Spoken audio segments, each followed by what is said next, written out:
Some of us who are crying here, God has already delivered our future, but we've not risen up. Maybe your future require a 40 days fast. Maybe your future require a 7 days night vigil. Maybe your future requires taking a degree. Maybe your future requires going for apprenticeship for 2 years. The more you reject that responsibility, the more stagnated you will be. A takeover generation is the responsible generation. And if you don't wake up today, a time will come when even if you choose to, you can't. He said, you shall remember your God in the days of your youth. He said, for the time cometh, even if you want to, you can't anymore. Because the outward man perishes. No matter how renewed the inward man is, if you don't take advantage of the outward man, you will be shocked, full of grace, yet no impact.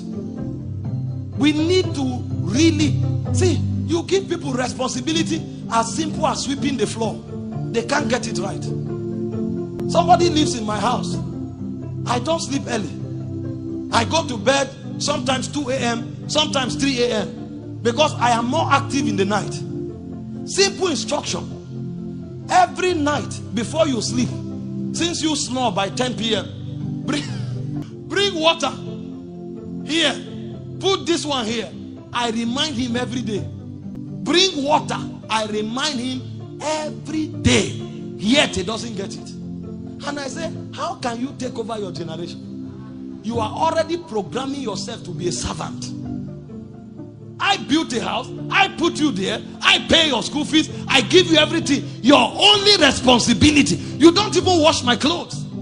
My clothes are dry cleaned. Your only responsibility in 24 hours is bring water. I will call him by 12, he won't wake up. I will go downstairs, shout. Then he will start running. So when you see lazy people, time is never enough. They are running up and down as if they are busy. What they are running and they are overwhelmed with was a very simple task.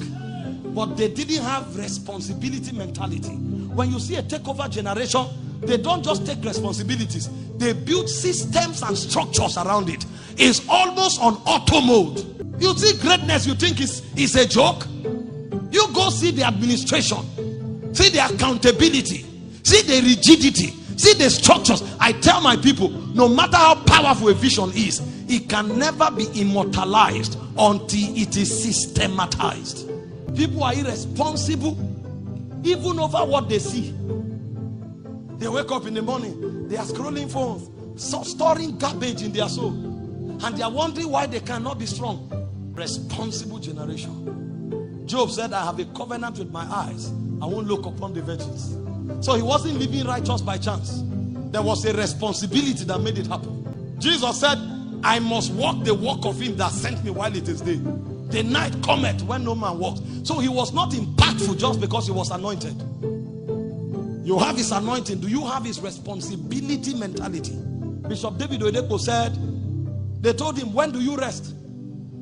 They thought he would say, when I'm tired. I don't have the right to be tired if I've not finished. He said, I rest when I finished. God didn't rest. He worked 6 days non-stop until he was finished. Rest comes after you are finished. But check out a lazy man. 10 a.m. he's already stretching. He's yawning, overwhelmed with sleep. Meanwhile, he slept from 9, woke up by 7, but he's already sleeping by 10. And they say, this country is hard though. No, the country is not hard. You are too lazy to rise. Because the same country you call hard is where others are excelling. I'm not denying the fact that there's a lot of work that needs to be done. But how much have been done with you? You need to work on yourself first before you think of working on the country. Because all of us are the people that have made this country the way it is. Number 5, vision. A takeover generation has a clear vision.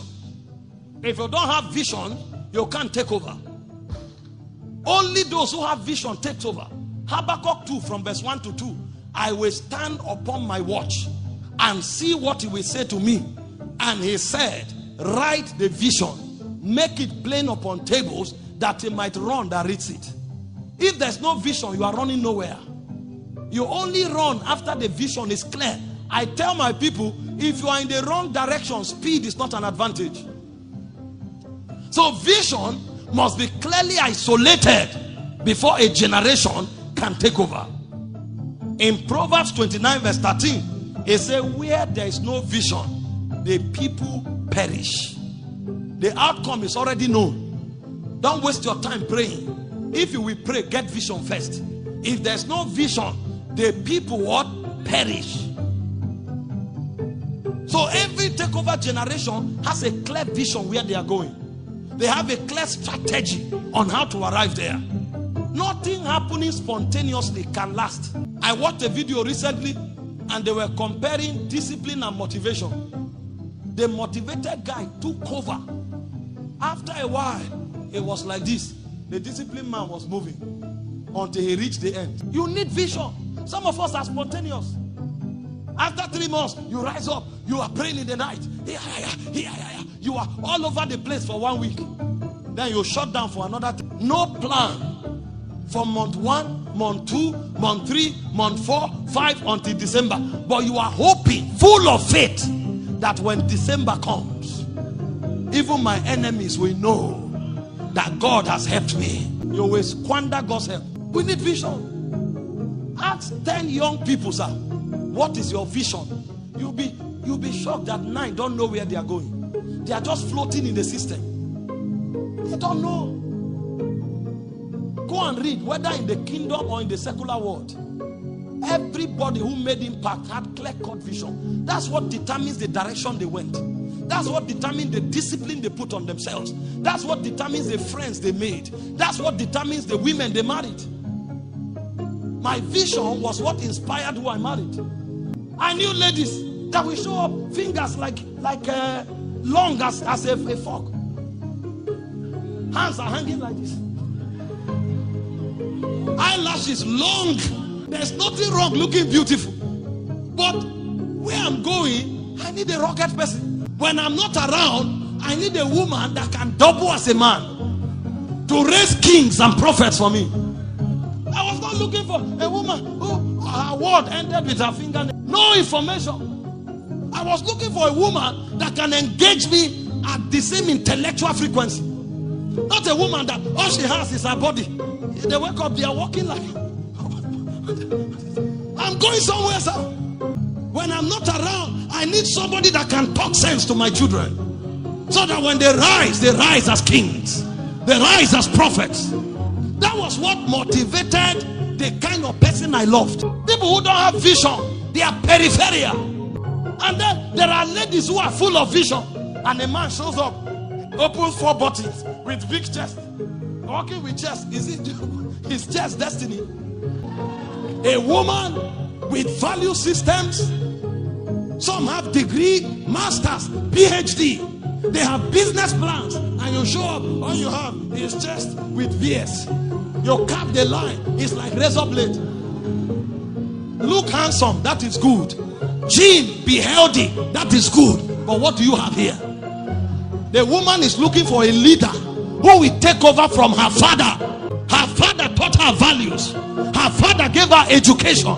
Now she has a destiny to pursue. Chest alone is not enough.